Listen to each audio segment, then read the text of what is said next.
We are live.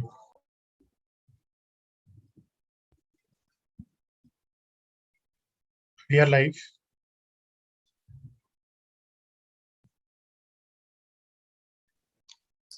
Please start, Drishti.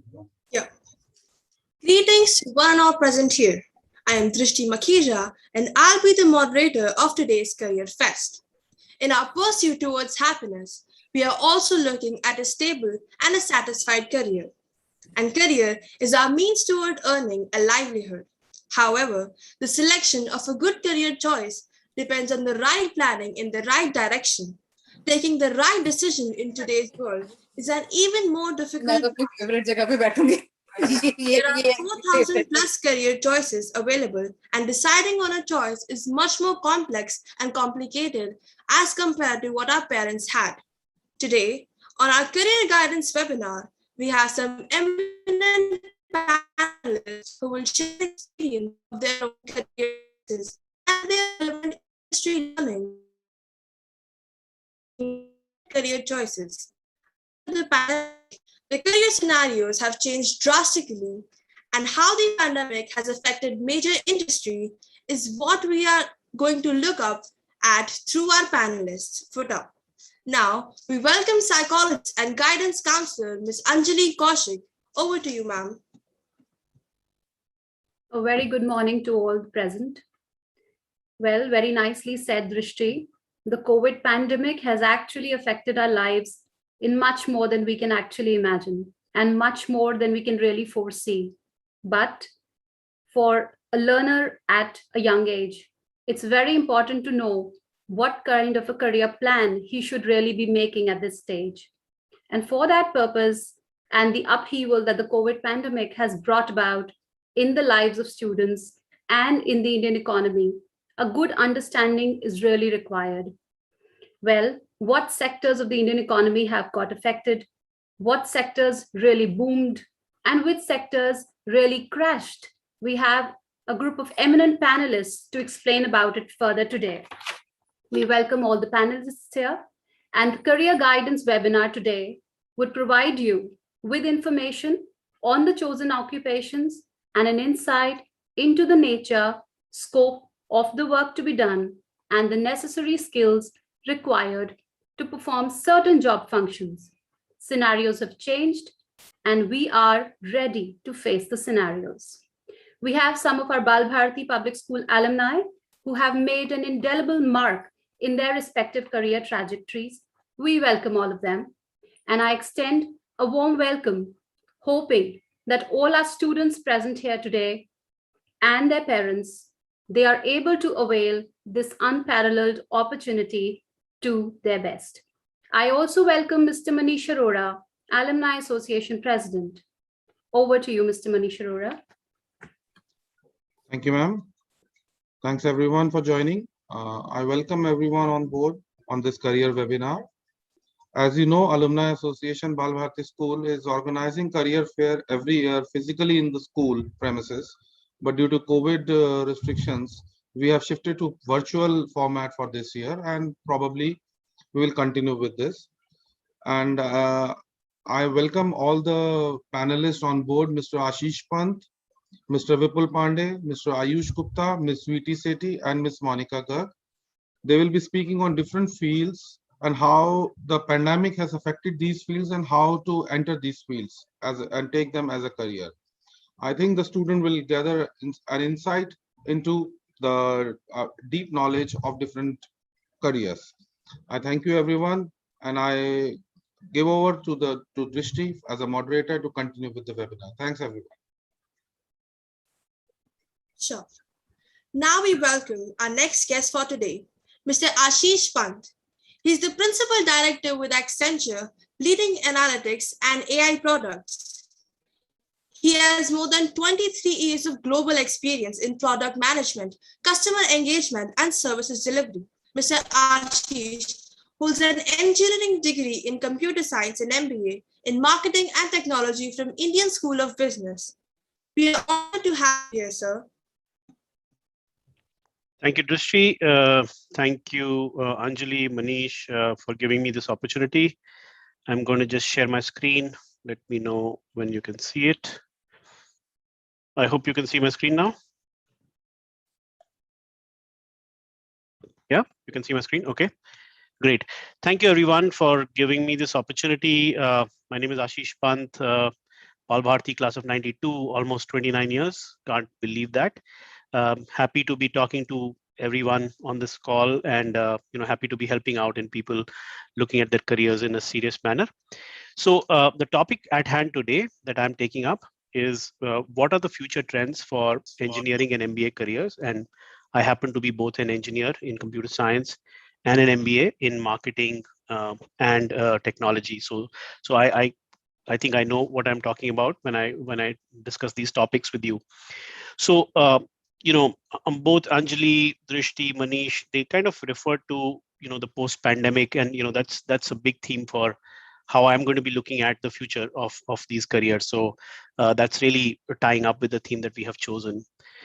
So I'm going to start off first by looking at what's happening in the engineering world, right? And most of at least my generation, right, which is a few years ago, and even till very recent times, our understanding of engineering jobs have been very traditional engineering fields like electrical, mechanical, civil. These were the fields that most of the engineers of yesteryears were kind of contributing to, and these are great fields. I'm not saying they're not relevant today, still very relevant, and at the end of the day, still building the core infrastructure of how the world works. But if there's one thing we've learned from the pandemic is that the world is digital, and the biggest boom that we will see in the coming years, most people agree, is going to be in anything to do with digital side of the world.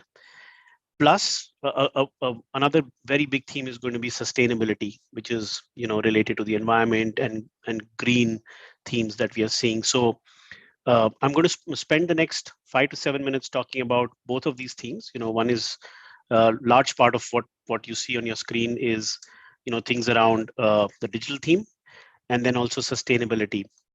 So what is digital, right? And why should we be worried about it? Why should we care for it when we look at our careers, right? So digital is any way of doing business in a paperless manner, right? And using data at the core. So let me give you an example. I think most of you wear wearable watches, devices, Apple watches, maybe Fitbits, etc. Those are called wearables, but they're actually digital devices, right? So they are creating data, hundreds of times in a minute.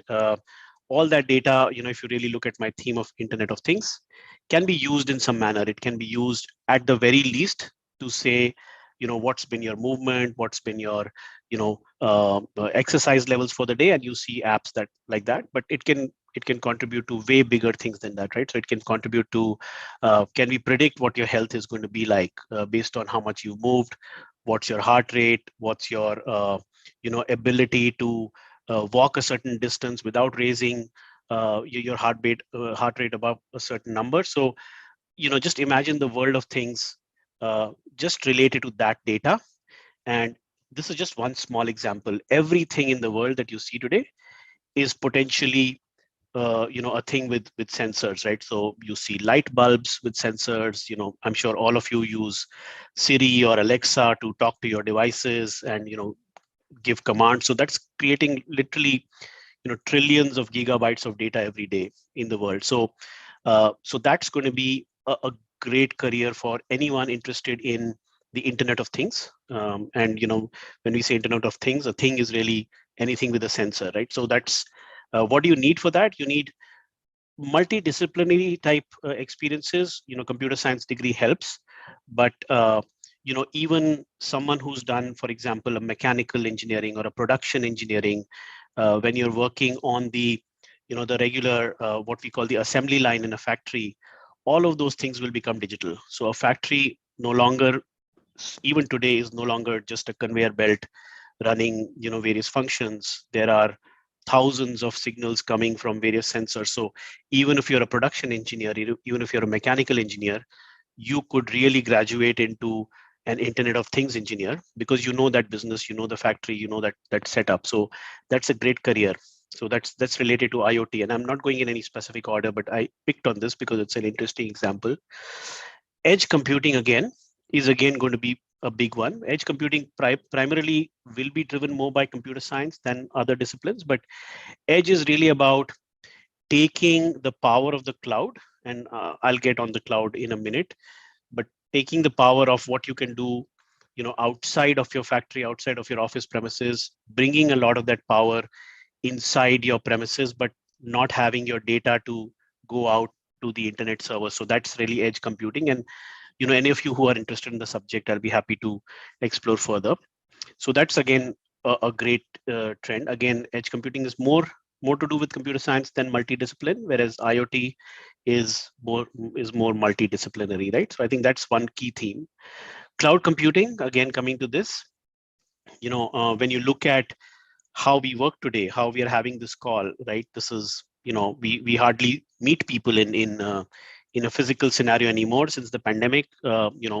Zoom is a great example, the platform that we are on how cloud is really helping us really work on a day-to-day. And what we mean by cloud is really all of these calls that we're having are getting routed through servers, which are, I don't know, this could be getting routed through Europe or through the US. And, so the cloud is basically the network of servers all around the world, right? So that's really where the world is headed, not just for communications, but all of the business. When you order things on Amazon, when you order delivery on Swiggy, right? All of that is really using the power of the cloud to route all of what that computing is required to process your order, to track your order through GPS. All of that is happening through a network of computers, which are spread all over the world, right? So that's cloud computing. Primarily requires a computer science engineering degree if you are really building things on the cloud. One can argue that there are many careers on the cloud which you can even take up with other engineering backgrounds. So for example, if you wanted to design a supply chain system and wanted to host it in a cloud, you could be, any engineering discipline and still be able to do that. It requires some knowledge of the cloud. But if you're building things in the cloud, then primarily you are expected to have a computer science degree, right? So that's another key field. Data science, one of the subjects I'm very interested in, and I have been involved with in the past decade or so, is a very interesting discipline again for multi-disciplines in engineering, right? So it marries computer science, it marries statistics and mathematics, and it marries your domain understanding. So by domain, I mean, finance or HR or even supply chain, right? All of those are business domains. So when you take the intersection of all of that, you get to data science. So what is data science involved with? It is involved with getting all of the data that is processed. It could be from these various devices I spoke about. It could be from the cloud.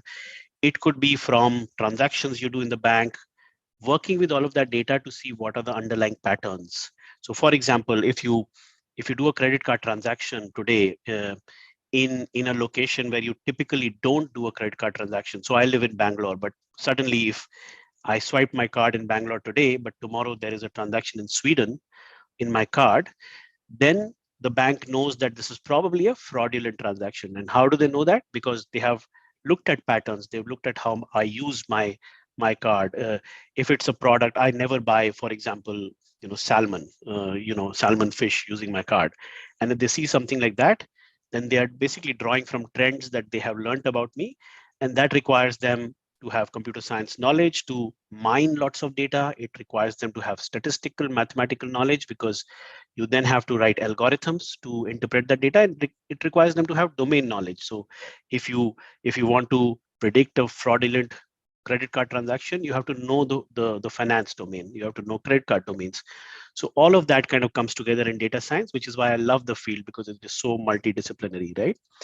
Closely related to that is AI. In fact, part of what I told you, the predictive nature of data science kind of gets into the AI territory.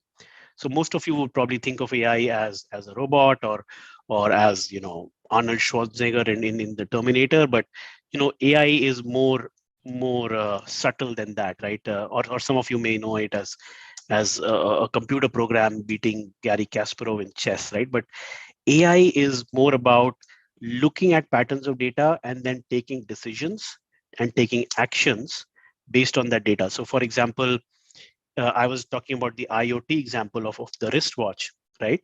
And the wristwatch is sending, the digital watch is sending data about my heart rate. If the wristwatch through data science comes to know that my heart rate is right now anomalous, which is it's not normal, and gone above a certain threshold, AI can actually take a call and probably call my doctor or call someone that I've given as an emergency contact. So that action, when data science translates into an action, it becomes AI. And it's not necessarily just a robot. If you see the chess playing algorithms, they're just a big manifestation of this example I gave, right? They just use lots more data, right?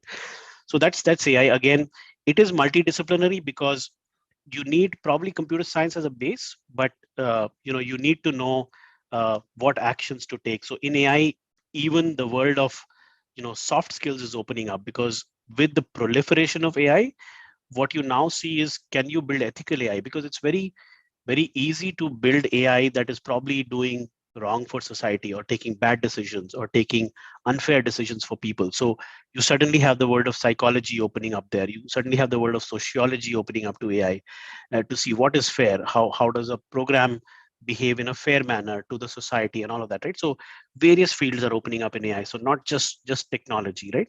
Security, I know we have someone lined up to talk to you, but it's a big thing, because as all of these things are going on the cloud, it is very important to keep our data secure. And it's not just securing your laptop, it is securing this entire ecosystem. There are bad people out there, we call them bad actors. They are trying to basically steal data, they are trying to disrupt things, they're trying to disrupt government, steal money from banks, you name it, and all kinds of bad things can happen when you go digital. So it's required that you have a very strong security practice, and this is again a field that will boom for that reason. The last on this, on the engineering, is sustainability. And I don't know if all of you follow the news, but there was a very recent summit in Glasgow, Scotland, called COP26. Our Prime Minister Narendra Modi was there. Joe Biden, all of the world big leaders were in this summit. Last week, in fact, in Scotland. And COP is a community of parties which really is worried about how do we look at the environment to make it livable for our children, for guys like you who will be here many years into the future. And they've taken some big pledges for the green environment, and that's going to be a big theme. So anything to do with sustainability engineering, environmental engineering, there are various courses coming up. IITs are now offering courses in environmental engineering, which will take on themes like carbon neutrality, net zero, renewable energy, alternatives to fossil fuels. All of that is going to be really big in the next, I think in the next decade. This could beat everything else, right? Because there's so much money going in to make sure the planet is livable. Because if there's no life, then all of the other things I mentioned is no good. So I'll quickly, I don't know how I'm doing on time, but I'll probably take 5 more minutes on the MBA topic. Is that okay, Manish? Drishti, anyone? Yes, that's okay. Okay. You can take 5 minutes. Okay. So I'll just take 5 more minutes on the MBA trends, and then we can open up for questions. Okay. So when you look at MBA trends, right, they are closely aligned to the digital theme. So one of the big digital themes is going to be digital transformation.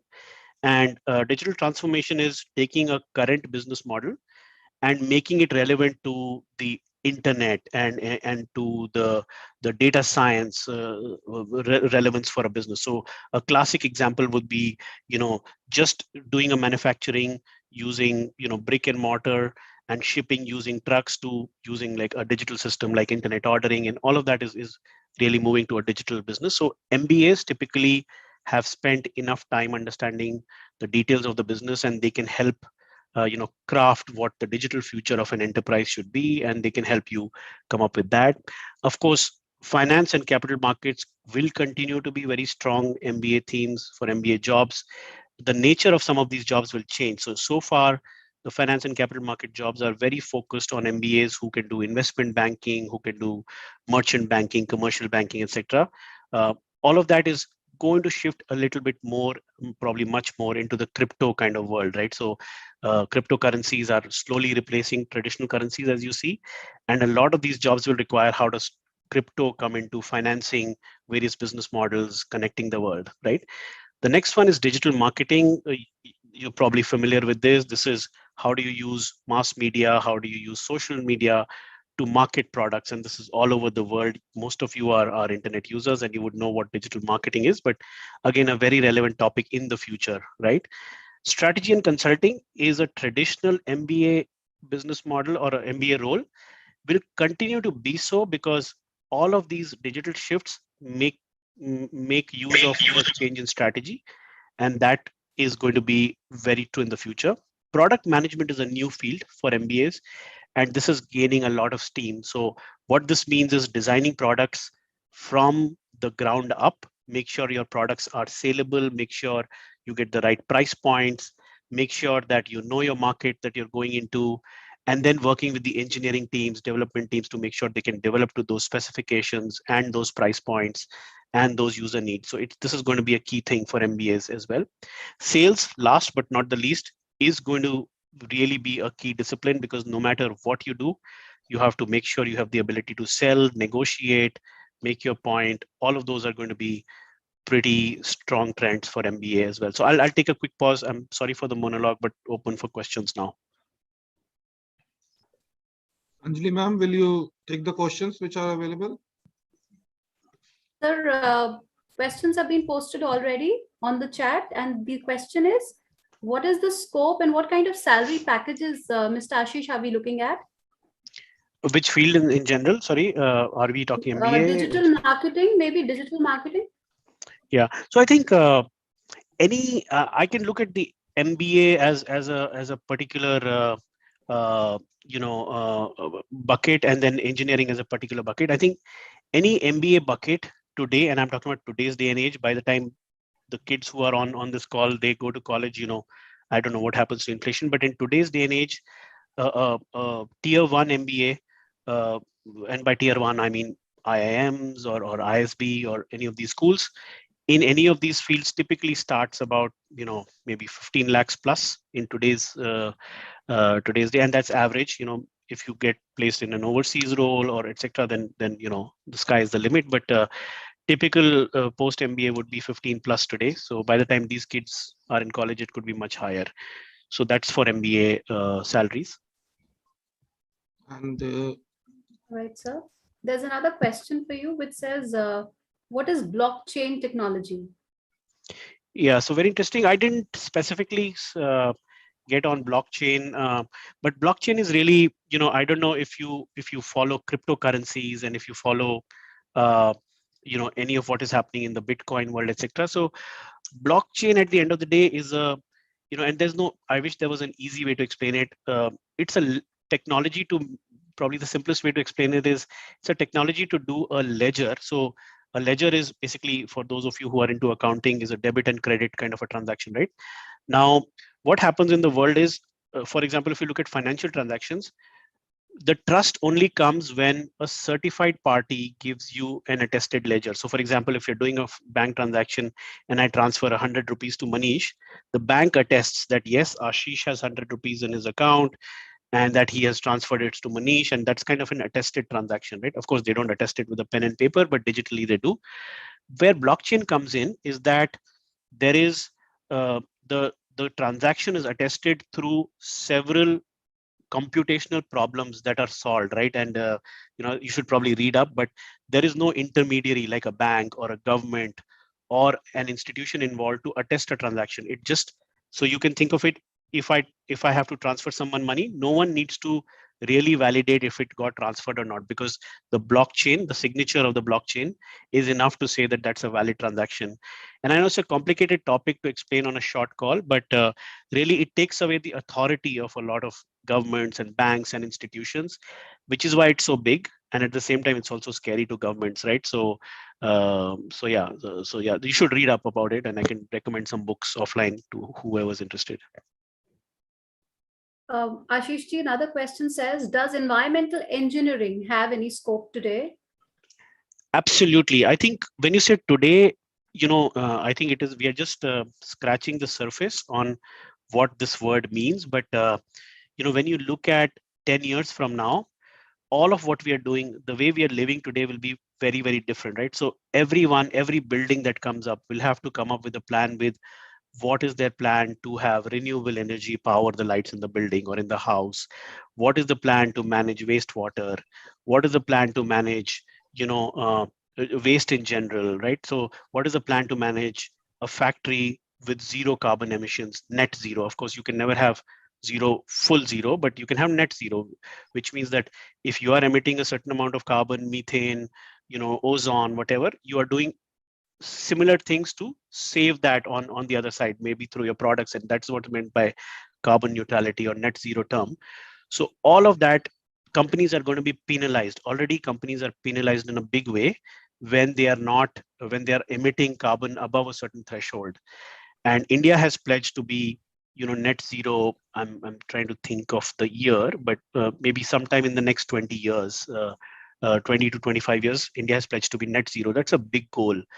That means everything has to be redesigned: our transportation systems, cities, urban living, all of that, right? So you need a mix of sustainability engineering, environmental engineering, geology, many of these topics, but this is going to be the biggest theme, I think, according to me. Last question, ma'am. The question says specializations like AI, data science, how to specialize in these while doing traditional fields of engineering?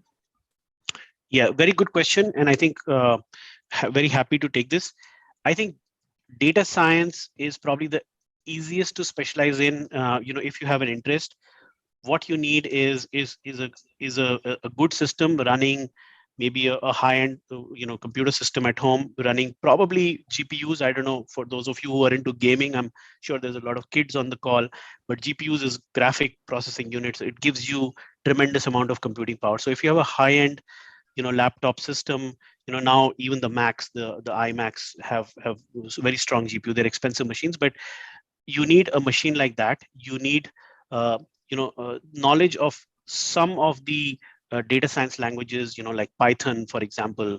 You need ability to find out large data sets on the internet, and there is various places where you can get large data sets, and you can start building your own algorithms, right? So there is various places that will teach you how to learn data science algorithms. But I think this is one field where you can just get your hands dirty by playing with a lot of data sets at home, provided you have some ability to learn a computing language and an ability to get a system that will help you process large amounts of data.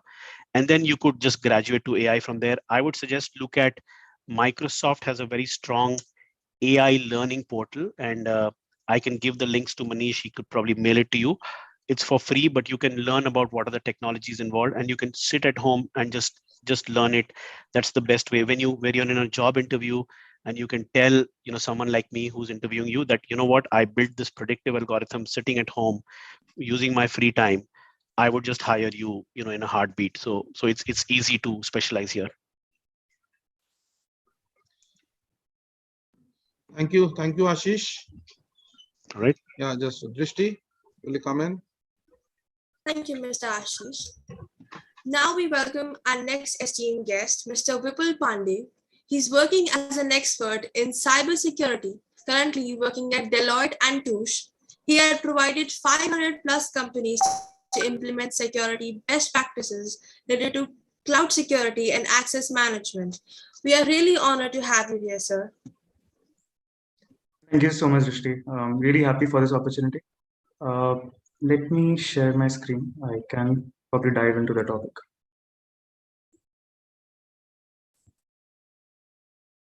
I'm unable to share. Okay. I think I now can do it.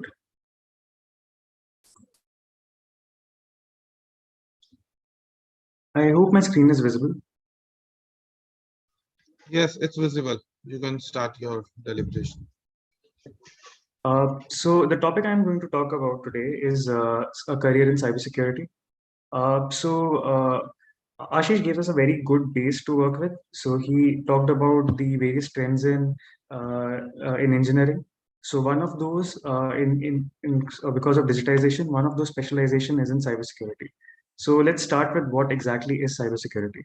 Cybersecurity is a practice of protecting an organization's digital assets from cyber attacks. right? So you can think of it as a general term, describe an industry where professionals are trying to manage security risk and trying to secure and defend the IT infrastructure. So any activity done to achieve that goal can be put inside the cybersecurity bucket. So that's from a very high level what cybersecurity is. But but similar to a term like hospitality, it can mean many things, right? So it can even mean lodging, it can mean restaurant. So there's a lot of things that can come under the general term of cybersecurity. So now let's talk about why is it important. So today our lives are getting more and more digital, right? Even from social media to banking to working remotely, our a great chunk of our life is getting into the internet. So it becomes paramount for all the businesses and all the people to protect their digital lives as well as much they protect their regular lives. So to talk about current trends in cyber, uh, so right now in 2021, there a business is expected to face a ransomware attack every 11 seconds, and the damages that it could lead to could be north of $20 billion. So as the transaction we carry out online become more and more important, like we give our credit card information, our health information, a government identity. So all these things, since we are putting it online, they are becoming a target for bad actors. So which is leading to a great uptick in all the cyber attacks that we are seeing in the news nowadays. So some of these other facts are the pandemic has been a very great factor in this. So due to pandemic, the companies always had this idea of digital transformation and digitizing their business, but due to pandemic, they were forced to do it ahead of schedule. So it was kind of accelerated by several years.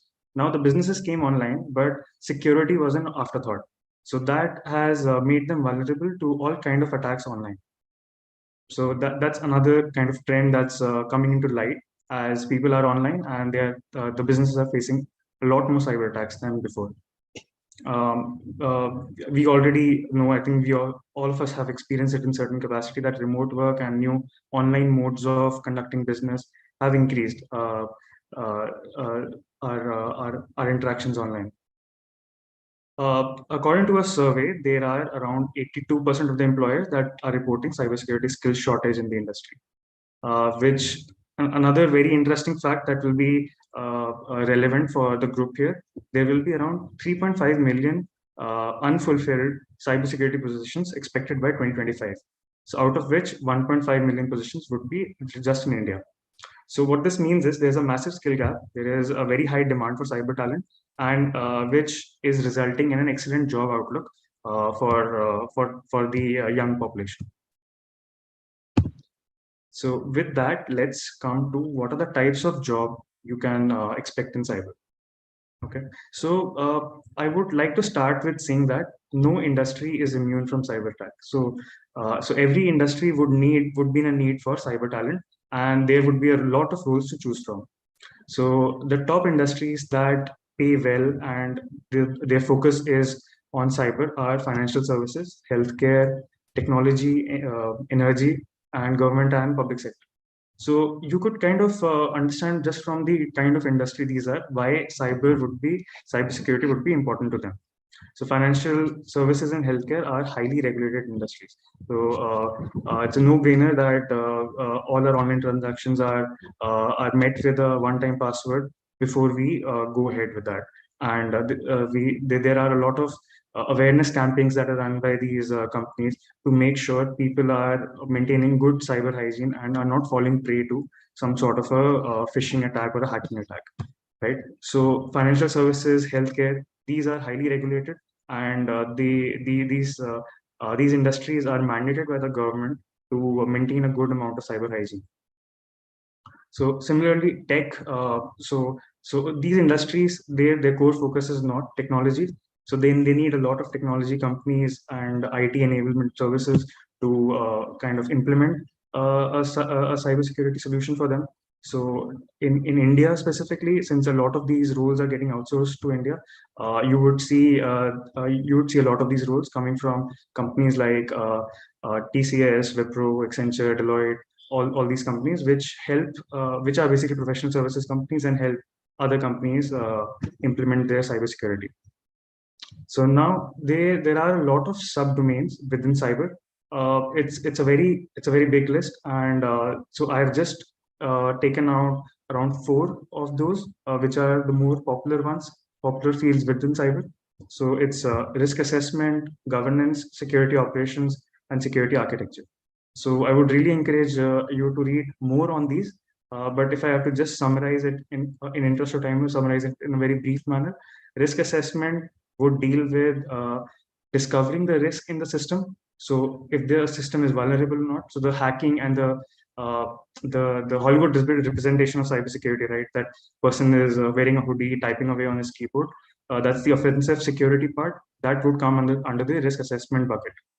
Governance is more of like a management track where you would the company would want you to ensure all the regulations and laws are being followed properly, all the standards are being followed. So that part will come into governance. Security operations is more like a kind of 24/7 department, which ensures that the security is maintained. We are detecting risk and fixing them. So it's security operations deals with that part. Security architecture on the other side, it's a more advanced level field. So all the inputs we gain from these other departments are fed into security architecture, so that from a big picture view, they can implement the high level security strategy for an organization. So security architecture is probably a mid-level or an advanced level position that you would get into after going through one of these areas. Okay, so that's a overview about what kind of jobs you would see in cyber. So the perception I wanted to change with this was cyber is not just hacking. It has a lot other things also to deal with. The things that I've not covered here are even the training aspect or the education aspect of cyber. So cybersecurity engineering is one side, but everybody, every end user is also a first line of defense. So there has to be a lot of awareness campaigns and trainings that needs to be done for the end users. So there's a separate training department also within the cyber and information security department of a company. So that's also one area to get into. Okay, so now we have covered what are the jobs in cyber. Let's get to how one can get started in this field. So there is no mandatory requirement as such to have a technology degree, since there's a lot more demand in this field. If you have the relevant experience and the skill set, you can probably break into cyber. But definitely a bachelor's degree in technology or a related field would make it easier to get inside. So it could be a bachelor's of technology in computer science, IT, electronics, or even a bachelor's in computer applications. So that probably would be the first step. And then having some entry-level cyber certifications are a big plus and will definitely get your resume shortlisted much sooner. An example of that certification would be ones offered by CompTIA. So you can probably look up that. And another thing to get an entry level would be to try to get real world cyber experience through an internship, since there's no substitute to that. Coming to what you can expect from a career in cybersecurity. So as I said, it's a very diverse field, and you can get a very diverse variety of positions and specialization in this field.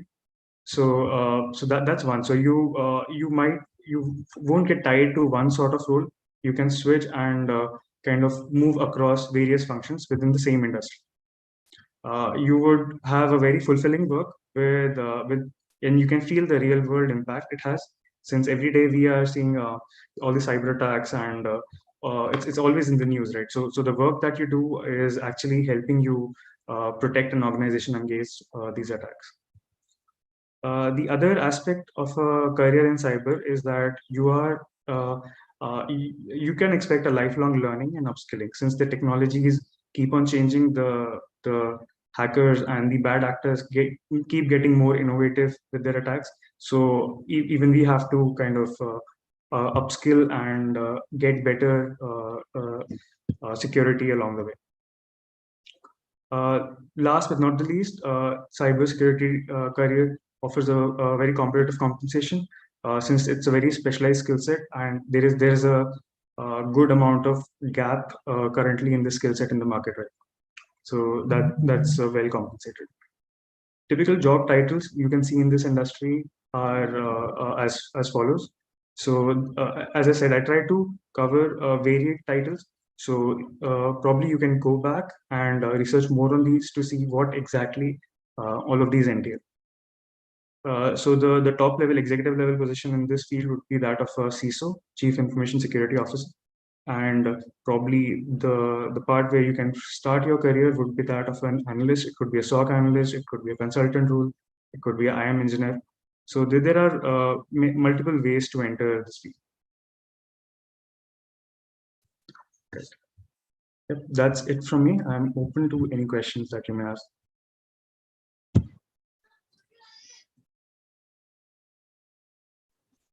So the questions that are in chat is, are cybersecurity and blockchain technology related fields? Blockchain and cybersecurity are not exactly related. Blockchain technology, as it was mentioned earlier, that helps you achieve kind of a decentralized implementation of a ledger or a database kind of a system, so that there is no central authority, and it ensures that every transaction is cannot be altered. So it offers some security, but blockchain and cybersecurity are not directly related.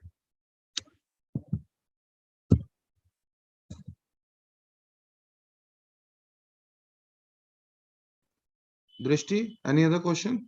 Yes, sir. There's one more question, which is, what is ethical hacking? So hacking basically means breaking into a system, right? So if it's done for a malicious intent or it's done by a bad actor, it could lead to it's basically illegal, right? But ethical hacking is where the company gives you a permission, or the organization gives you permission to break into the system with the intention of finding out the vulnerabilities and flaws, so that it can be patched and the system becomes more secure. So all these big companies like Netflix, Google, Microsoft, they have their bug bounty programs. So if somebody finds a fault in their system and reports it, they get very handsomely compensated. So that will fall under ethical hacking. Is there any other question, Drishti? Yes, sir. There's one last question, which is it necessary to learn coding to become an ethical hacker? Coding will definitely be a requirement if you want to get into ethical hacking. So not just coding, having a good understanding of programming language and information systems. So you need to know the system in and out, so that only then you can find some flaws in it in order to make it work the way it was not intended to be. So yeah, coding would be an essential skill for ethical hacking. Thank you, Vipul. Thank you so much for your deliberation and time. Thank you so much. Thank you for having me. Thank you. Drishti, you take over. Yeah. Yes. Next up, we warmly welcome Mr. Ayush Gupta. He is the first student in the history of IIT Roorkee who was from a non-circuit branch and got placed in Google in the campus placement. Currently working as a software engineer in Google, being an IIT Roorkee pass out, he has also worked with Government of India for his MTech project on missiles in submarine. We are pleased to have you here, sir. Thank you so much, Drishti. I'll try to keep my talk slightly on the lighter note. But yeah, I'm super glad to be here. You know what? As soon as this call started, this meeting started, I was right away transported to the year 2015, because that was the year when I was in my school. And yeah, I was remembering the playground, the assembly ground, the auditorium, the kind of events we used to have in the auditorium, the library, and what else? The laboratory, and my JE examination. My JE examination was a super drama. Why? Because 2015, that's the year in which I appeared for JE. And if you remember, it was IIT Bombay which had set the question paper at that time. And it was tough, really tough. 2015 is known for for means very well known for the toughness of the JEE examination. So yeah, I remember means I was trying to solve a question when only a few minutes were left. Okay, I was struggling hard because the question was slightly out of my comfort zone, and all of a sudden, what happened? The bell rang. So the invigilator stood up, started coming to the students for collecting the answer sheets. I was struggling hard, trying to solve the answers, or trying to solve that particular question. And guess what? Means just before the invigilator reached me, I managed to check that question in and submit the question paper. So that made a big difference, 6 marks. If that would not have been the case, probably I would not have been here. So yeah, so this was about JEE. And yes, my 12th boards were also especially my physics examination. I had made a mess out of it. I remember that when I had returned home, I got a solid chastisement from my elder brother. And he did top, left, up, right, down, bottom of me. But yeah, I'm grateful to him because one good thing which he did for me is that when I was in ninth, he had proposed that it's now the time that I make up my mind what career I want to pursue. So it was in ninth class that I had done some R&D, and I read a lot about different career option design, the careers in the field of commerce and marketing and whatnot. And I also talked to many people, many professionals, and eventually after all this discussion, permutation, combination research, I decided that I have to go with engineering. So it was not that because har koi engineering karta, so I'll also go for engineering. No, not at all. It was totally it was chosen with a very deliberate intention. So, and yes, by the time I reached class 11th, I narrowed down my goal all the more. I had decided that I'll go with software engineering. So for that reason, I had taken science with physical education as my stream in class 11th. And people asked me, at that time when I was in 11th, people were asking me, hey, are you, if at all you were clear that you have to go with computer science, or you have to go with software engineering, so you should have taken computer science, right? Why did you go with science with physical education? So I told them it's pretty simple. Let's see. In any of the entrance examinations, in none of the entrance examinations, computer science will be asked. Only thing they are going to ask is physics, chemistry, and mathematics. So why to put endeavor on something which is not going to be of use as of in the current times? Of course, I'm very much interested in computer science, but let's do it when it's the right time. No, we'll do it in the college or during my job. Okay, not now. So that really helped me. This was a very wonderful decision which went in my favor. I used to get a lot of time for my core subjects. And then in JEE, I got a rank of around 2400. It was not all expected. As per my preparation, I was expecting a rank well within top 1000. But because I had made a lot of silly mistakes in my JEE, so I ended up with 2400. So I wanted computer science branch and in one of the top 7 IITs. That was the goal I was targeting. But because of the poor rank, I was left in a dilemma. Either I go with one of the top 7 IITs, but with a poor branch, or I go with not so good IIT, but with computer science branch. So this great dilemma was there. So I went with the option of going to one of the top 7 IITs, but with a poor branch. So due to multiple reasons, I chose IIT Roorkee, and within IIT Roorkee, I chose production and industrial engineering. So why I chose production industrial engineering? I was getting civil engineering, chemical engineering in IIT Roorkee. Civil of IIT Roorkee is world famous. I was also getting civil in Kanpur. I was getting electronics in IIT BHU. But still, I went for production in IIT Roorkee. Why? Because this would help me in preparing side by side for my long-term goal, that is for software career.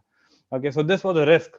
Okay, I don't recommend any one of you to follow my footsteps. It was totally a personal decision, but because it was my life, I want to try out certain things. So that's why I went. I went this way.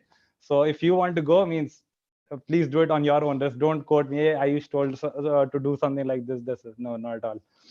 So yes, but yes, one thing which I would recommend from this entire thing is making a goal as soon as possible. The sooner the better. A very simple example I can give is of Michael Phelps. Michael Phelps, as we all know, is a world famous swimmer. He is a world champion. But and yes, Michael Phelps is known for his very unique title. He has a title. He has a world record of breaking maximum number of world records. That's what Michael Phelps is known for. So we might have clapped on the day when Michael Phelps achieved this title of breaking maximum number of world records, right? But when did this all start? It all started several years back when Michael Phelps was an absolutely ordinary swimmer, absolutely ordinary person with some interest in swimming. That's it. So I had heard that what he did is he had thought, means on one fine day, he had thought that today I am an ordinary swimmer, but if for next 10 or 12 years, I don't remember the figures, if for let's say next 12 years, I practice 10 hours every day without fail, so what will happen? I'll be the world champion. So, and did it happen? Yes, it did, right?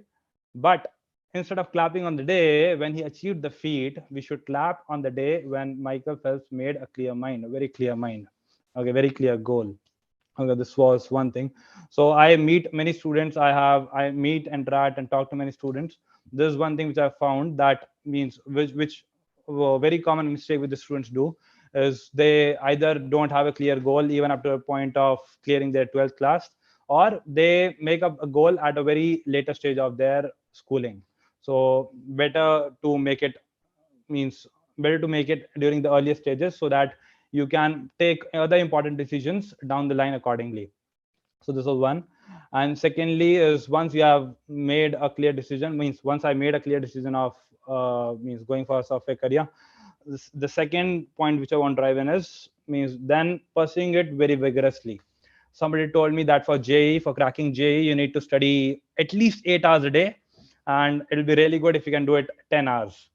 So this was not a big issue for me because from my childhood I had the ability of studying for long duration at a single stretch. Means what I used to do generally during my JE preparation is I used to sit for one stretch between my breakfast and lunch, and for the second stretch between my lunch and dinner. So that's how I used to manage. And yeah, means the average came out to be means I used to set daily targets based on the availability I had on each day. And the good thing which happened is I was able to achieve my desired targets on most of the days.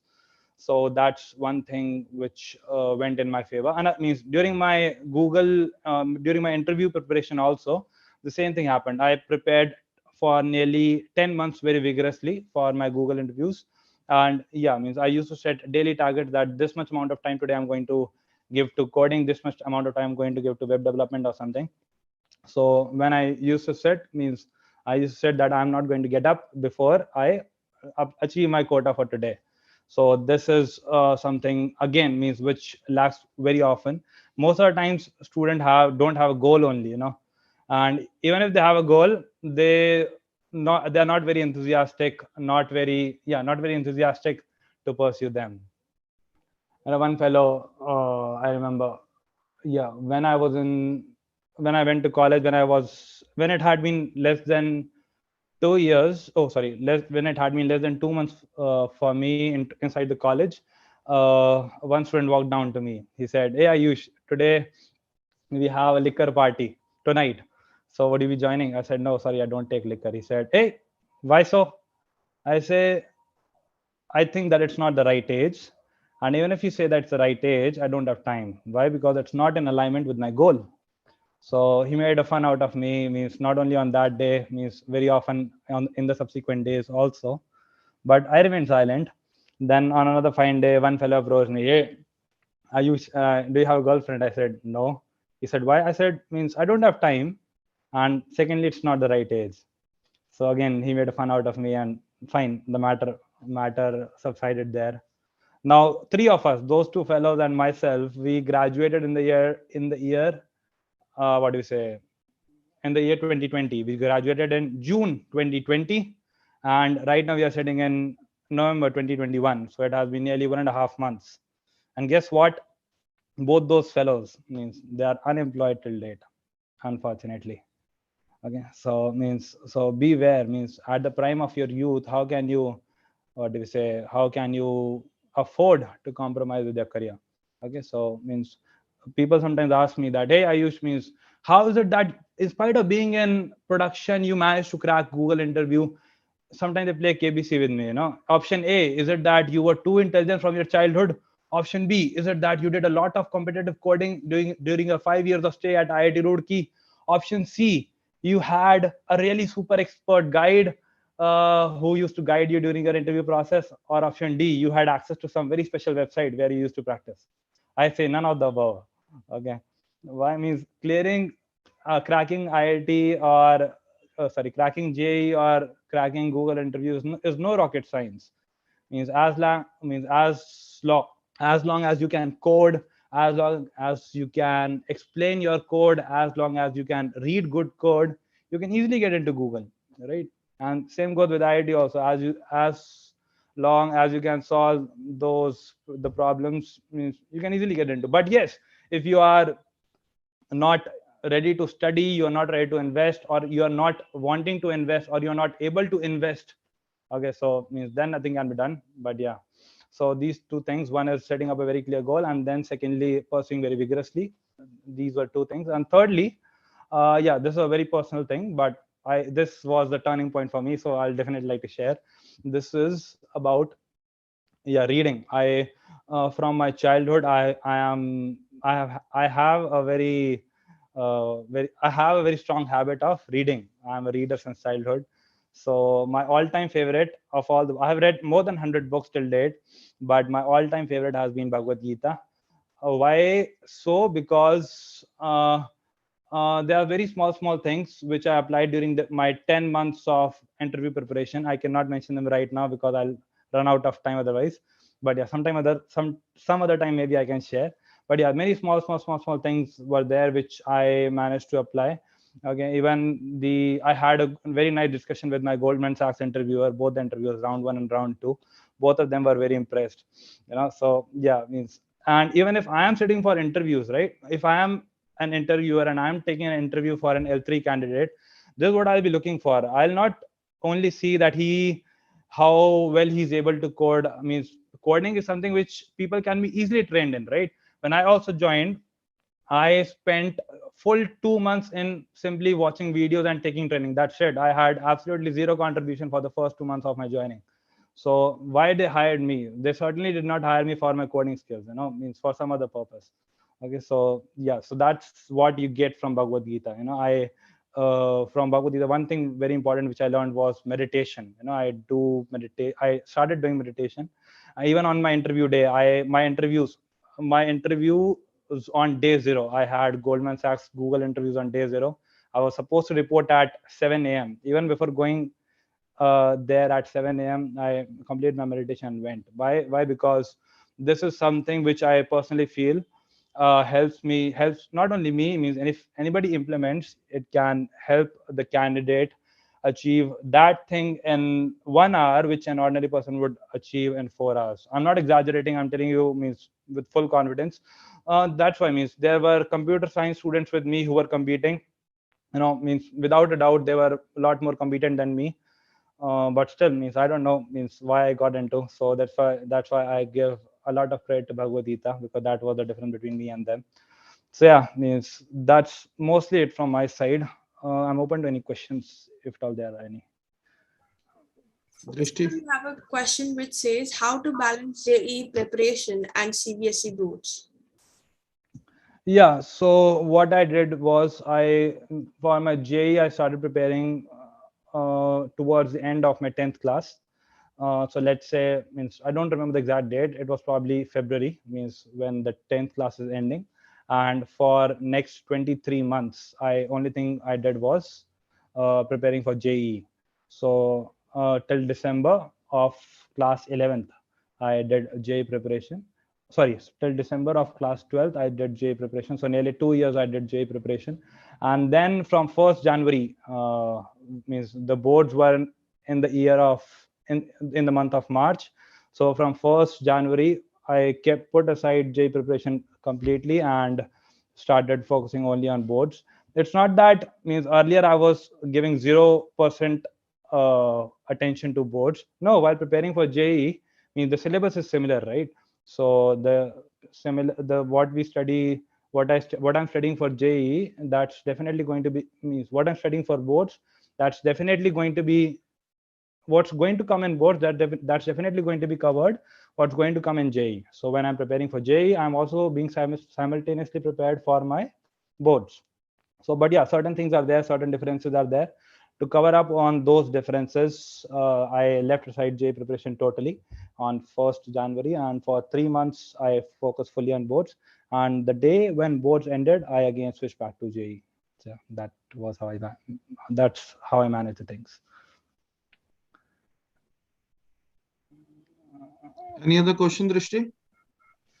Yes, sir. There's another question, which is whether coaching center trainings are must for cracking JEE. Good question. Most means I'm asked. This question is something which comes up to me very often. Certainly, they are not a must, because I know a few candidates who never went to any coaching center, but still they were there along with me in my in my batch at IIT Roorkee. So certainly not a must, but yeah, they do help a lot, because means they help you prepare for things very timely, means prepare things in a very timely manner, and also slightly above the bar. So let's say if the bar of IITJ is 10x, so they give you preparation of 12x. So that's very good, because when you're sitting in the JEE examination, so you are really comfortable when you are solving those problems. So yeah. Thank you, Piyush. Thank you so much for your deliberation, and we are really inspired. And I think you inspire a lot of students with your deliberation. Thank you so much.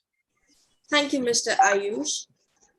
Now we welcome Ms. Sweetie Sethi. She's the Director of Admissions at ISH, an expert at business development and sales. She brings to the table 19 years of experience in hospitality. We are really honored to have you here, ma'am. Thank you so very much, Drishti. I'm sorry, but I think there are a few questions that are coming in about the previous session with Vipul. I think you would take them up a little later. So I'm going to begin with the session. Thank you so much for having us and giving us an opportunity to share hospitality knowledge with the students here.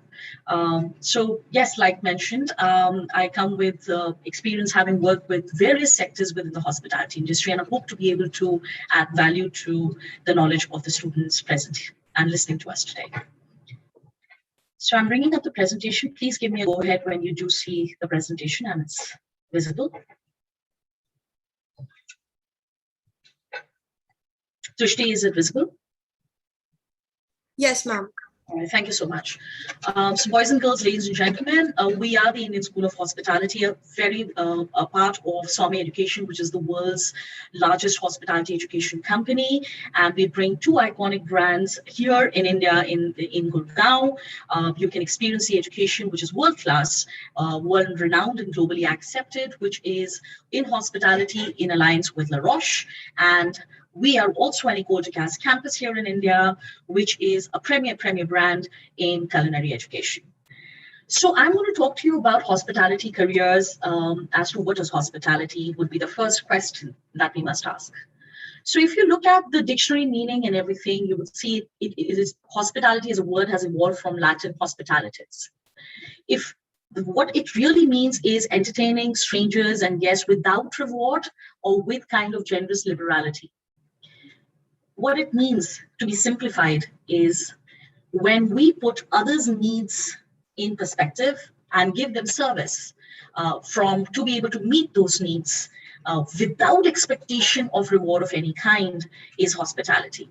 Now, yes, it was bound to become a business, and it is perhaps one of the longest existing businesses in world history, where people traveled from one place to the other and looked for accommodation. And whilst they looked for accommodation, they need food, their need for comfort was fulfilled, and it branched out into a beautiful, beautiful industry.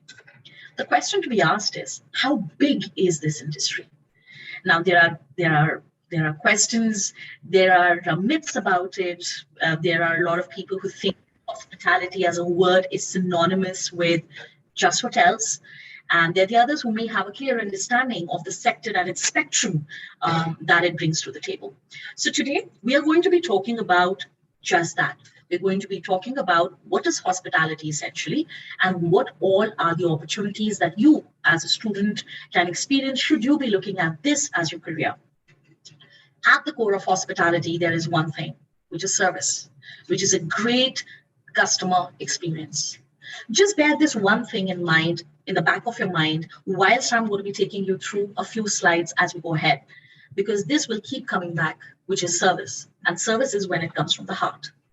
Again, it's putting the guest or the other person's needs in front while designing solutions, while giving and providing service. So the impact of hospitality on the global GDP is 63%. Shocking, isn't it? Well, there are so many sectors and there are so many industries. How is it that hospitality by itself is 63%? The first thing that you've got to understand is that hospitality is not just hotels. 11% of the 63% is hotels and resorts. What is 52%? There are so many industries out there, everything that is front-facing, everything that allows you to interface with the customer. Everywhere that the customer comes in, paying you a certain sum of money in exchange for a product, essentially, but is also expecting a service experience is hospitality. I'll give you an example of our everyday lives. Today, if we've got to shop something, we either choose Amazon or we choose to go into a mall physically and pick that up, right? In both cases, we are not only buying a product, whether it is e-commerce or it is in-person luxury retail, we are expecting service along with it. Hence, the service industry, hence hospitality forms such an important and integral part of the world economy. To give you a glimpse further, these are some of the careers that you can look at. And these are the careers that actually form hospitality as an industry. So hotel and resorts, of course, people look for experience to rejuvenate, and especially after what we have gone through over the last 2 years with COVID, I think all of us have come back with this whole revenge to be able to rejuvenate ourselves and give ourselves and our loved ones and families a good time. And hotels are now booming back at a very, very strong pace. Yes, they were hit because this is also one industry that involves human interface at a very, very close level, and is the reason. Because that was the problem statement in COVID, it got affected. So did airlines, so did cruise liners, so did luxury retail, because that's the industry, travel and tourism, international travel, borders, everything got affected. And now, thankfully, everything seems to be coming back on track, where people are now moving out of the country, and slowly others will be allowed to come into the country and experience hospitality in India as well. So let me just take you through each and every one of these sectors and talk to you about these in detail. So hotels and resorts for sure. The second very integral part is culinary arts. It's a cult by itself. It's a different world in its own. It is a world where the mindset of somebody that actually works in the culinary world is not just somebody who enjoys food to eat, which is all of us, but somebody who can create magic with food. It is much like bringing all your creativity into and using some raw ingredients, which are everyday, which you see every day, but being able to put them together in a fashion never experienced before, and to be able to, excite the end user or the consumer of it from an experience of all the senses, the way it looks, the way it tastes, the textures, the feeling, everything, and the smell, of course. And that is a huge world out there. And culinary arts is not what it used to be a decade ago or 2 decades ago. Today, we are talking about multiple cuisines in India, which we never heard of. We're talking about Italian cuisines and Mexican and tacos being made at home and Zomato and Swiggy and food deliveries happening. We have heard about the new concept of, which is not new anymore, but cloud kitchens, the food delivery, the last mile deliveries have become so common. What is it? It's because we as a population, we as consumers of this product, which is food, are becoming more and more demanding and experiential. And we want to experience, we're open to experiencing new cuisines, and which may not have been the case a couple of decades ago.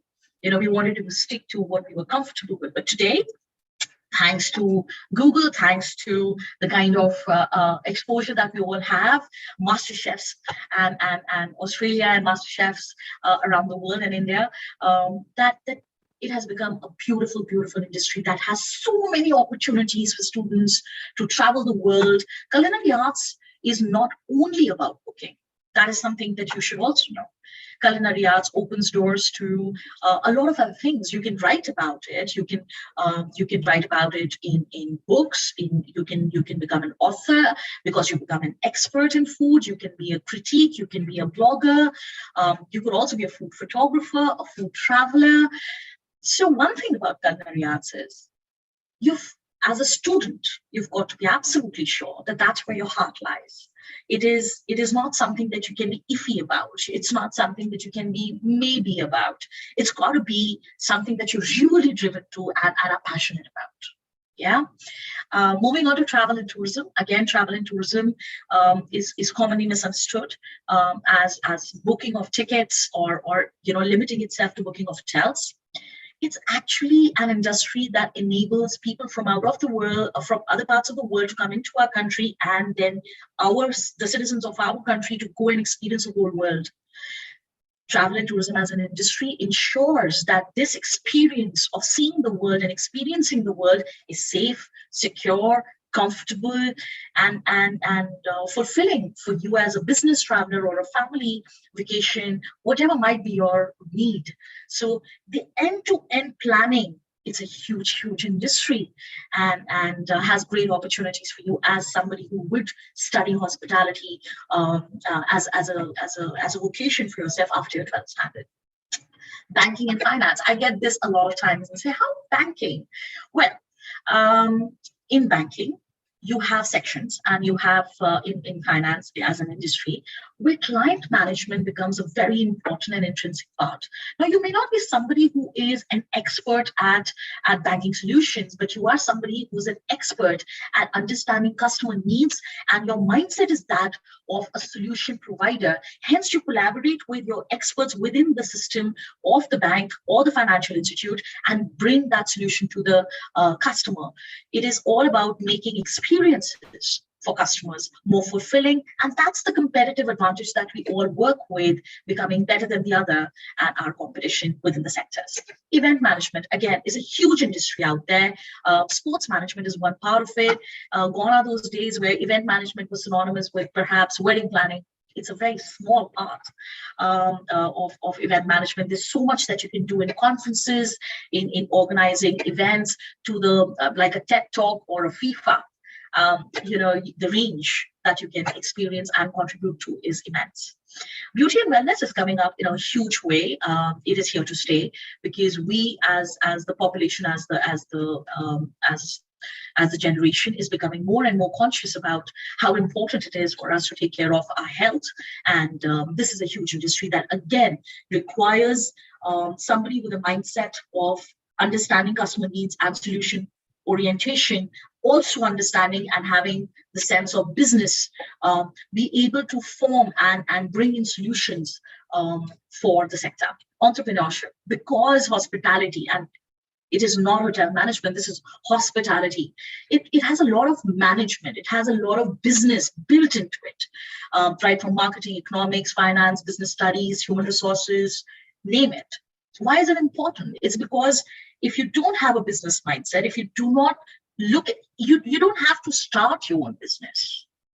You can be an entrepreneur, which means that you could be working for a corporate, but able to see things like it's your own and be able to contribute to the business as you are the owner. So all your decisions, all your mindset is business oriented. And that is what hospitality education is. It develops a mindset of that of an entrepreneur over the period of 4 years that you study, so that tomorrow when you actually enter the industry, any of this, you are looked at and received as a leader at prominent positions. Food technology. We've heard so much about technology today, and food technology is one of those sectors that is thriving and is going to be looking at people to be able to understand user expectation and be able to give those solutions, again, with technically enabled teams. So you become the consumer mindset expert to enhance the user experience from that perspective in your inputs that you bring to the team. Consulting is a huge world as an expert in hospitality, where you can be using your knowledge to be able to, again, give those inputs to various businesses for superior service experiences that they want to build into their business. Online travel agencies, luxury retail, aviation, again, another industry that is thriving and again was completely hit last couple of years, but has come back with a boom, is enabling travelers from across the world, connecting the world, making the world a smaller place. And that is where aviation is. Within aviation, you have multiple sectors, and this may apply to all that you see in front of you.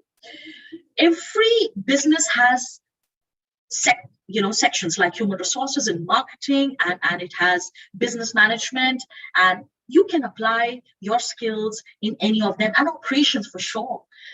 You can see yourself after a hospitality degree becoming that person that contributes to these industries as either in the sales and marketing department or in their business development department, which would tie in with the sales or their finance team. Or you could be somebody that actually works with them in training and development and human resources. You could also see yourself as somebody who is managing the daily operations and consumers' experience, and bettering the services and bettering the product at all times. Same applies for healthcare, real estate, and cruise liners.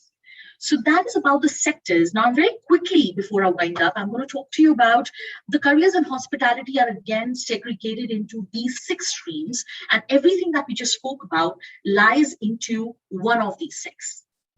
If I were to give you my example, I started with hotels, which is what you see in yellow, and moved on to service sector, where I was working with business process outsourcing with IBM, and it was the one on your complete left, a light blue, which is the service sector.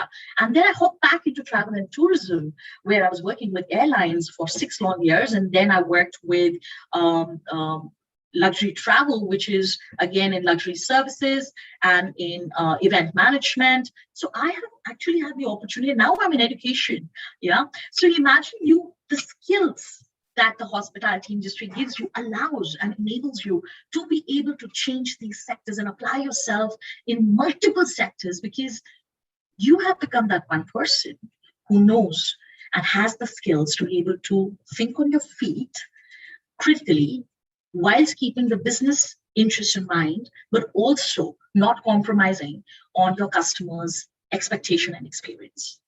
It's a rare combination. It's a very, very rare, and it might appear as no big deal, but trust you me, it is not as easy as it seems. And when you are a hospitality person, and this Sorry to interrupt, ma'am. Yes, sir. Just have 1 more minute, then you have No question problem. answer. I'm winding up. Yes. So there's one more thing that I wanted to leave you with today, which is hospitality. As a career, there's something that not too many people talk about. You become a better person. Because you start caring for people too much, it becomes a part of your DNA, and you don't realize that. Well, that's all about hospitality, aviation, and the careers we're in the hospitality sector. And I'm happy to take questions. But very quickly before we do that, you have two choices of courses, which are a degree in hospitality or a degree in culinary arts. You don't have to mix the two. And this is completely different from hotel management. Well, this is what I wanted to leave you with within the 10 minutes that we had. I hope we've been able to add value to your session today. I have a few questions for you. So first up is what to do after school if somebody wants to become a chef and pursue culinary arts line? You need to enroll for a culinary arts program. So there are very few institutes, to be very honest, around the world of repute. And Ecodicas, as I mentioned to you, is a premier brand, and you have a campus here in India at Gurgaon. So you could perhaps explore with us as well, where you have a separate degree in culinary arts. Because if you're absolutely sure that you want to be a chef, you should not be wasting your time learning about subjects that will take you away from your core competency, which is to be able to, one, cook and have the knowledge of food. So you must know, where did the food come from? Why have the cuisines become the way they have become? And that will only be possible if you actually do a degree in culinary arts, and that too from a reputed institute. So my recommendation is, hotel management is one thing, but it prepares you only for hotels, and it teaches you a little bit of all 4 departments. It doesn't make you master of one, right? But if you want to be a master of culinary and you're super clear about it, then please choose a culinary arts program. Shama, ma'am, we have a few more questions in continuation with it, which is the best institute for culinary arts? Well, with no false modesty, but it is ISH, Indian School of Hospitality. In our existence of the last 4 years, we've been able to carve a niche for ourselves and become a college of reference. I think that's also the reason why your school has invited us on campus and nobody else for the session. We are Ecodicas, and if you look up the internet and check, you would realize that Ecodicas is the finest hospitality, culinary arts institute. It is started by none other than Chef Alan Ducasse, who is a Michelin, 20 plus Michelin stars at 34 restaurants around the world. He is somebody who wanted to give back to the culinary world through education. And we're very proud to be a campus here in India, whilst we have 3 more campuses in Paris.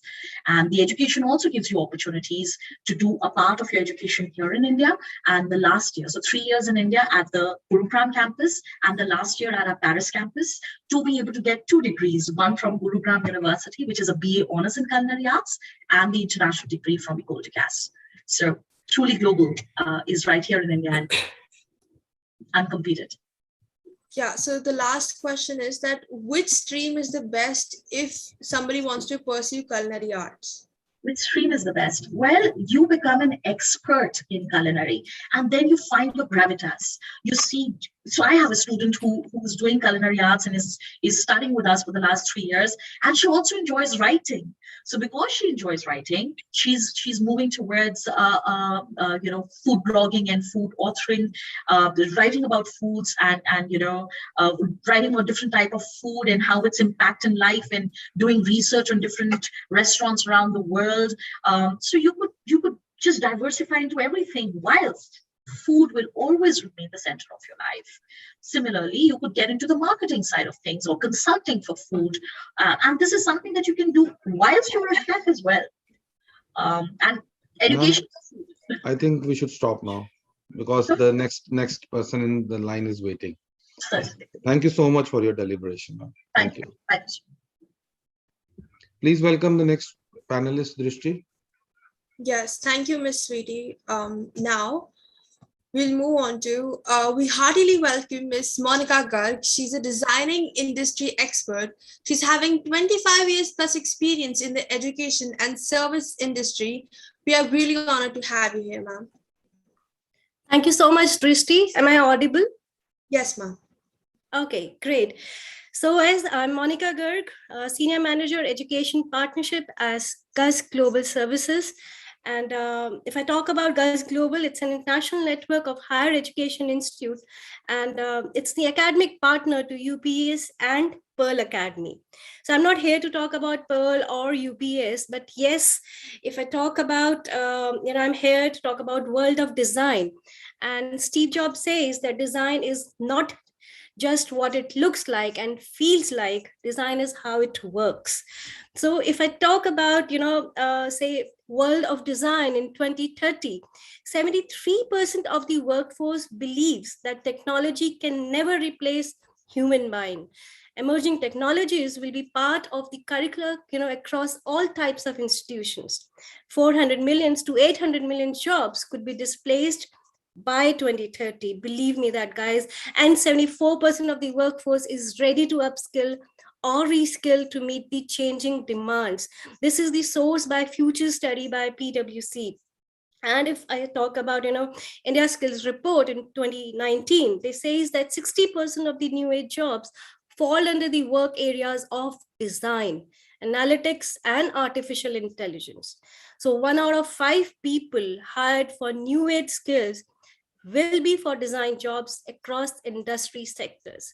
So now if you have 30 seconds, or rather 20 seconds, just close your eyes and think anything which is, surrounds you in the environment which is not designed. Can you think anything which is not designed? Just close your eyes and think about it. I can't see you, but still I'm sure that you are there with me. So from your head to toe, from furnitures to culinary, from doorbells to lights, anything, what you see, even your mobile phones, apps, everything is designed. So here I talk about few of the design programs. So if I talk about graphics and communication design, here, the graphics, typography, illustrations, visual branding, from print and digital media, advertising, films, motion graphics, or infographics. These are the scopes and areas covered in graphics and communication. The employment sector for this program here, like they are the design offices, advertising agencies, various brands, publication houses, corporate houses, packaging design companies, MNCs, and for those data visualization, MNCs that require that. So this is the employment sector for graphics and communication design. So I'll be giving you, few scopes, areas, and employment sectors of, some design industry programs. Next, I talk about UX and interaction design. So here, if we talk about web, app designs, digital video, user interface and experience design, service design, game design, physical computing, interactive environments, they are the scopes and areas which are covered in UX and interaction design. The employment sector which it covers, they are the IT companies, e-commerce, e-learning, advertising agencies, digital publication houses, gaming companies, corporate houses, and MNCs, which are requiring data visualization. So this is what, like, your mobile phones, the apps, the user face, this is what I'm talking about. Next comes animations and VFX. The scopes and areas which are covered here are 2D and 3D animations. I'm sure you've heard about it. Visual effects for films, commercials, animation for gaming products, product visualization, training and simulations, virtual and augmented reality. That's all covers in animation and VFX. The employment sector that we cater to in animation and VFX are televisions and network stations, production studios, e-commerce, e-learning, advertising agencies, gaming industry, so that you can have a pretty good idea that this is the program and what are the employment sectors in it. So in this animation and VFX, it's a huge industry where you can get into television and network stations. So for game design, particularly for game design, here, what you see on your mobiles, like Skidaddle and other Mario and what all, like PUBGs and all. So the scopes and areas which are covered in game designs, they are the history and theory of play. So games and gaming, 2D and 3D graphics, again here simulations and modeling happens. And then user interface design, you do storytelling and narrative architect for online games, casual games are there, mobile games are there, educational games are there, and serious and strategy games are there, which you see on your net. The employment sector is definitely very clear. They are the traditional game designers, video game designers are there, and game level designers. So these are the employment sector in game design program. Next, if I talk about is jewelry design. So here the traditional and contemporary jewelry, or precious or semi-precious jewelry, costume jewelry, bridal and ceremonial jewelry, so handmade and batch, produced jewelries, or gemology. So this is what you study here. This is the scope of jewelry design. The employment sector is definitely, the jewelry brands like Tanishq, and then PC Jewels, Bluestones, Kalyan Jewelers, Swarovskis, etc. So these are the employment sector, and you can be an entrepreneur in this. So next comes lifestyle accessory design. So here, all the aesthetic driven objects like corporate gifts, what you see, decor objects are there, craft accessories are there. So do not mix it with product design, right? This is totally separate. So lifestyle accessory design, they are style and aesthetic driven objects. Like I said, corporate, jewelry, precious or non-precious, tableware, bags and shoes. That comes under lifestyle accessory design. And the employment sector here is brand like Versace, then Carrot Lane, and then High Design, Liberty, Napadori, all these, they come under these things, and they have a good employment area for these students. Then I have interior design, and next is product design. So usually students, they mix up all these lifestyle, interior and product together. And, it's hard for them to differentiate with them. But then if I talk about interior design, so this is like interior space planning and styling. So interior services are there, climate response, you do spatial lighting, fitted furnitures, heritage, and conservation, the area which you cover here, and the scope you get in all these areas. Then the employment sector, if I talk about, that is interior and architect design firms. So you closely work with architectures, right? You're not known as architect because for that, yes, you need civil engineering and other high degree areas in this, but then you can work along with them. And art direction in cinema and advertising, you can get into window dressing in retail industry, event design, then realtors and property developers that you can work with, corporate companies, those who require in-house design consultants. They are the actually major recruiters of interior designers. And then next we talk about product design. So the scope and areas which are covered in product design, they are actually the functionality driven industrially produced goods, like consumer durables, like electrical appliances. So now you can see the difference of lifestyle accessory design, which I mentioned, and now the product design. So here it is like the product which is manufactured for the industry, right? So goods like consumable durables, like electrical appliances, lighting, fixtures, furnitures, IoT enabled kitchen tools, then bathware, medical devices, interactive products like packaging design, what you see, service design or system design. So that comes under product design. And if I talk about employment sector, so the design consultancies and studios like Desmania, Tata Elxsi, Futuring, then consumer durables and FMCG companies like Godrej, Panasonic, Oppo, Unilever. So these are all the design related things. And then what we offer, that was in Pearl, and then we have UPS Dehradun University also. So there we have B design and integrated B design and M design programs. So the specialization for B design is like we offer product design, transportation and mobility design is there, graphic and communication design, which I've already told you, animation, user experience, then fashion design, interior and retail space design, game design, lifestyle and accessory design. So these are all the B design programs that you can take up as a specialization with the minor choices. So that is from UPES. So, I'll not take much time because I know we are running late, but if I give you one quote here, but then questions are definitely, welcomed. So design is where science and art break even. This is said by Robin Matthew, and I end my talk here in terms of talking of design. And ma'am, if we have time, can we show a small video? Ma'am, we are 2-minute actually short video? of time. We are actually short of time, ma'am. So we'll take up the question instead. Okay.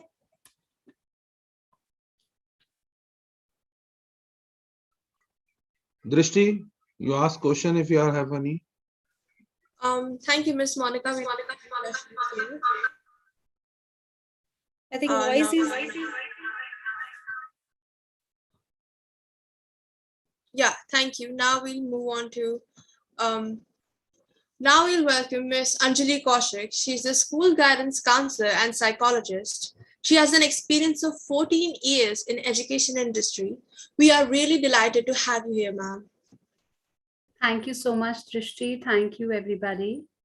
Well, I will be showing a presentation. And before I start my presentation, I would like to bring to your attention a very pivotal concern, so to say. I hope the screen is visible now. Right. Is it visible? You can see the screen? Yeah. Okay. So definitely one thing that has been a cause of concern for the coming generation, the Generation Z, is that they really don't know what is it that they should really be pursuing. Added to it is the whole scenario created by the pandemic. Things have just added to the dilemma, and the confusion has simply compounded further. Somehow the children who were looking up at some basic careers earlier are now no longer willing to pursue them because the pandemic has completely shifted the focus. The complete upheaval in the scenarios and the prospects and the further avenues that have come up, there is a real need to look up and find a better option, a suitable option, and an option which is going to really last for quite a substantial amount of time. So the concern for students is very genuine. I understand very much. There were times when the present Generation Z's parents came up with just about 20 careers to choose from. Today's generation has about 4,000 plus careers to choose from. So that's like quite a Herculean number to choose out from. And not only to choose out from is a larger number. You would be a little surprised, I'm sure, knowing that a lot of counselors in India are actually not there. So if you were to look at statistics, it is said that we have approximately 3,000 children with respect to just one counselor. So the counselor and the child ratio is 1:3,000. However, in US, it's generally 1:250. And if you ask most of the schools, the government schools and not the good public school backgrounds, you go up to the children and you ask them, they just know about 7 to 10 major career options to choose out from. And if you go by the Times of India statistics, they say 93% of children just know 10 major career options. So that's a very sad story when 4,000 options are actually available and they don't even know about it. However, I don't know whether it's a happy thing, it's not a happy thing. That is for the rest of the people in the world to decide, because the more the choices, more the confusion. And at the end, the pursuit of happiness becomes a Herculean task. People are not able to be happy. The job satisfaction, the willingness to take up that job and continue into it is definitely not there. So what is it that a child needs to do? Ayush Gupta, I totally agree with you when you said that a person needs to have a plan in black and white as soon as they can. A boy or girl, an adolescent, as soon as you start thinking about making a career, as soon as you start thinking of going anywhere in life, having a future, planning out a trajectory for yourself, it is really important to set a goal for yourself. Until you have a goal, as Ayush also said, that I made my goal very soon and I knew this is where I want to be. Until you have a goal, you're pretty aimless. The chances are you will so very much be wandering into all the wrong areas and then realizing that's not where you want it to be. Sadly, if you check, even today, a lot of people in the jobs whichever jobs they might be, they're not really happy there. I wonder how many actually got there willingly and how were simply just forced into the option they took up. So therefore, the importance of making a right career decision is paramount. It's so very crucial. And therefore, we always tell people to go for a career plan, a career session, a career guidance, some sort of career analysis before they step into a proper career, decision. So when I tell you about career planning and when we talk to children about career planning, we're actually asking them to look up at 3 areas. Now, what are those 3 areas? The first and the most major area to make a career plan is to assess yourself. Now, when I say assess yourself, it's not something that you can do yourself entirely. However, it's not impossible, but it is definitely difficult to assess yourself. For this purpose, we have career counselors who can guide you, but then you need to find an authentic and a reliable career counselor who can check your interests. What is your interest? Because they need to assess you on various fronts. Until they understand you, they cannot guide you. So either you do it yourself or you seek professional help. The first step to any career planning process is to find what is it that interests you, what fascinates you, what is it that you really like doing. That is called the interest assessment. Either you get it professionally done or you know it yourself maybe. The other is your personality. What kind of a personality are you really? So if you know yourself, this is what I like, this is what I don't like, and I'm this kind of a person, I'm a social person, I'm not a very practical person. There are different dimensions to it, which we analyze. But if you know it, good. If you don't, you need to find that out. Same way as your skills and strengths. What are my skills? What are my strengths? What are my weaknesses? What am I good at? What am I not good at? All that needs to be found out. What that needs to be brought down on pen and paper. And that is when you make a decision. Same way your lifestyle, what kind of a lifestyle are you looking at? What is it that you really want? And what kind of values do I really adhere by? If this is what I know, either by myself or through professional help, I know the first step of career planning, which is the self-assessment. Once self-assessment is done, we start at the exploration. You find out interviews, workshops, gather as much information online through the counselor, and do some internships, do some voluntary work, and you explore the area, the information. And once that is done, you start taking action, you look up for a job. And another way of understanding, as I said, career plan, you learned about yourself, you explored the options, the information, go out, look for opportunities, and there you are. You are going to be successful in wherever you reached, provided you did all the 3 steps first, properly, planned it out well, and of course, then you definitely will be successful wherever you are now. Now, let's look at the skills which are really required.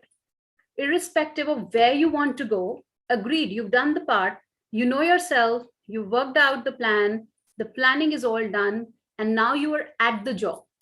So whatever job profile that you look up today, the future employability skills maybe, or you can call it the 21st century skills, it's up to you. But believe it or not, these are skills which are going to be mandatory and already are mandatory today if you want to be along the ladder to success in whichever industry, whichever sector that you might look at. So if you were to broadly understand what are the skills that a person really needs to be successful in randomly any career, any sector, any industry. So broadly speaking, they would be just 3 skills. And I must also tell you that there can be people who will say that, I don't have these skills. But children, parents, and all the audience listening, it's a good news that yes, it's all of these skills can actually be developed as well. So even if you don't have these inherent skills, you can train yourself, you can give yourself practice, and you can gradually cultivate each one of them. So that's the best part. And survival in the coming post-pandemic era totally depends on these 21st century skills. If you have them, your employability skills are very high, and you were definitely going to gain a lot of job satisfaction. And no matter where you are, which industry you are, your happiness quotient also will be pretty high at the end of the day. So what are the skills that you will need? The learning skills. So let's just talk about learning skills. As it says, critical thinking. A person to be able to think critically any situation, any problem. Creativity. Creativity is the need of the hour, the need to innovate, the need to think out of the box, the need to find a novel solution to any problem. And that is what people wanted to be after the pandemic. You had to be creative, you had to find out ways, and you definitely, I don't want to elaborate, but you do know after the pandemic, a lot of creative ideas came out, and people who never thought they could be creative, they just they realized their creative potential. So this is one of the skills that is all the more important today. Collaboration, because you need to collaborate with people, you need to be able to work in a team setting, you need to be able to have a good network with people in a team setting and work out common goals. So you will need this skill of collaboration. Communication, you need to be able to cohesively communicate your idea to the other person, irrespective of how many knowledge, how many degrees and how much knowledge you already have. For you to be able to be successful in whatever front you are, you must have good communication skills, even earlier, even today, and in the coming years to be also. And it's going to be one of the major employability skills where you have good communication skills. You must be able to communicate coherently, meaningfully to the other person, to the other group. Literacy skills. So when we say literacy skills, the world is all about literacy. We talk about being literate versus illiterate, but it's not just associated with pen and paper. It's more related to information. So the world today is talking about information literacy, the knowledge that's available, and knowledge which is so massive, so it's almost infinite, that you being able to gain sense out of that knowledge, gain meaning out of it, and use it to your advantage. Plus, it's very important to distinguish between relevant knowledge versus irrelevant knowledge, because there is a lot of crap also available, and use your judgment to probably understand which information can be authentic, which is not authentic, is something you need to develop. Then media literacy, of course, you know that in today's world you cannot survive without the media, your all the social media, the mass communication, and how the media pervaded our lives completely, almost, after the pandemic, during the pandemic, and even now we are so media literate. Almost even the elderlies, even young children, everybody suddenly became media literate because that was the need of the hour. Then technology, of course. Technology literacy is also what we need to develop. And life skills. So yes, life skills is something which we can never ignore. These are skills that will ensure happiness at the end of the day. These are skills that will ensure that you are satisfied in the work that you do. These are skills that will also ensure that you are able to maintain the work-life balance, the work and the personal life balance. So what is it that we're looking at? You should be able to have flexibility at your work, be flexible with a lot of situations, have the ability to lead, the ability to take up initiatives, the ability to be productive, using the time properly, managing the time properly, and of course, social skills. Again, I believe social skills and communication are really, I would say they're paramount. I think if you're good at social skills, if you're good at communication, other skills can be developed pretty easily. And when I say social skills are paramount, because social skills is not just about communicating with people. You are communicating with people, you are sending across the right communication, the right message cohesively, all said and done. But you also need to be first, you should be able to understand your own self. And believe me, whether or not you are a good communicator, in fact, I might as well say that if you know yourself very well, that self-awareness, and the self-regulation, and that understanding of yourself, once it is there, and once you really know your strengths, your weaknesses, you can actually communicate the ideas to the other person automatically. It automatically comes to you. So once the self-awareness is there, the self-regulation, you can handle your emotions well, believe it or not, social skills will improve. When you are able to understand your emotions, you're going to be empathetic to the other person. And you definitely will be a good leader.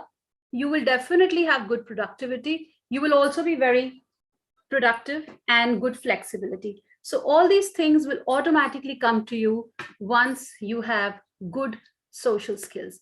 All right, so let's bring it to a point where our panelists have brought to your notice that there have been major industries that have crashed. There have been also some great number of sectors that have come up like never before. So, and hence the need for this portal today, where we are talking and discussing about upcoming careers. And let me just quickly bring to your notice that yes, all said and done, develop these skills, develop a career plan, and let me bring to your notice what sectors showed major phenomenal growth. Yes, the first sector that brought massive growth was healthcare. And we all know how the healthcare people, the doctors, the nurses, the staff, and everybody in the medical industry, the medical world, even the research world. So health research, everything was it was unprecedented. Such massive growth is what the industry showed. E-commerce, you knew that, I mean, you all know how e-commerce has become a part and parcel of how we survived during the lockdown. And this is going to stay. It's going nowhere. We have become so dependent on the e-commerce that is going to continue the way it is. And of course, it's going to grow. So virtual communication industries, the education system, you do know, came out a winner out of all. It was the best, most adapted to the situation. We came up to hybrid teaching, and we came up to ways which were never thought of before. So phenomenal growth there as well. IT related fields, as Mr. Ripple and Mr. Ashish have also told, IT related fields are bound to grow. It's going nowhere, be it cloud computing, be it the data sciences, big data, whatever you might think of, it's just going to grow. Accountants, auditors, management analysts, consultants, financial managers, financial advisors, financial analysts, all are going to stay. So the next 10 years are going to see an unsurpassed growth as physicians, surgeons, and physiotherapists, the dental people, the veterinarians, the optometrists, all of them are going to continue in their growth. And we will still have infrastructure development, so a lot of construction managers, all kinds of engineering branches continue to have massive scope. As our Mr. Ashish talked about cybersecurity, it's bound to grow. I mean, it's something which we are relying upon like never before. So it's bound to grow. Same as with sales managers, marketing managers, actuaries, teaching, digital marketing, and psychologists. So I'm a psychologist, and I can vouch for the fact that people need psychologists like never before. So if I were to tell you that every second person today is somewhere psychologically upset, probably they don't even recognize it at their own front. And this is going to be gradually recognized all the more. After the pandemic, it has become a more prevalent thing to go and talk to a psychologist, to a counselor. And maybe, yes, people will gradually accept the fact that talking to psychologists is not such a stigmatic, thing. And therefore, we see a lot of people stressed and going out to psychologists like never before. So psychology as a field has already started seeing phenomenal growth and is bound to grow like never before. Thank you very much. And I can see Manishi here. So I'm all done. And if there are any questions, I'm free to the questions. Meanwhile, thank you, everybody. Thank you to all the panelists. Thank you to Mr. Manish. And thank you to all our audience for being such good listeners. And thank you for this event. Thank you, If ma'am. there are any questions, I may as well take them. I don't think so. Drishti, do you have any questions? No, ma'am, there are no more questions. All Okay, right. thank you, Thank ma'am. you very much. Thank you, Drishti, and thank you the other Jaishnav and everybody who has contributed. Thank you, Monica, ma'am. You're here. Thank you so much for joining. And we are closing it now. And I hope we were able to give an insight into the different careers to the students. What was the aim of this webinar was. Thank you, everybody. And we are closing it now. Thank you. Thank you. Bye-bye. Thank you so much. Thank you. Goodbye.